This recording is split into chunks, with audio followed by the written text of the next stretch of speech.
На село, на село, на село, на село, на село има вкусни домати и ние сме големи тарикати. Край селото ни има връх, а по изоставките има много мъх.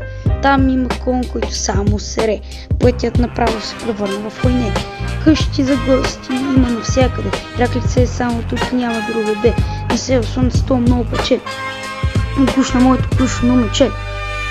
Тук ще има батут, скачаш на батут, трябва да се събуд. Тук ще има басейни с джакузи, по-лечените, нали пак ще набувам бузи.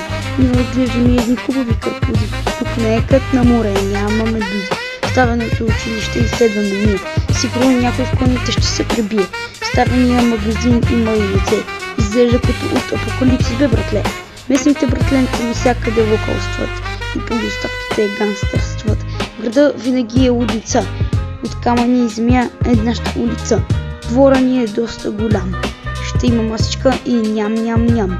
Има си и доста насекоми, толкова силни, че им завиждат и герои. На село, на село, на село, на село, на село, на село, на село, на село.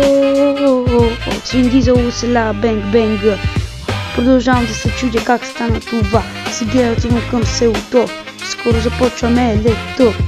Вин Дизел просто е пингвин, Кош Дизел от кошарника избяга. Виж Дизел иска 70, Пилен Дизел пиленце. Лъв Дизел търси качката, Бобър Дизел е приятел с мечката. Докато надуват чипсове, изведнъж заваляват дъжд от свине. Всички дизели дойдоха и започна бой. После селото погром, но спокойно си беше в моя дом. Реших да изляза на разходка и намерих интересна находка. Някакъв лимон кисел и видях свин Дизел. Пин Дизел преби Лъв Дизел, защото днес той беше кисел. Бобър Дизел пусна мизери и изяда лимони кисели. И почна дъжд от свине. Падаха само и не можеше да спре.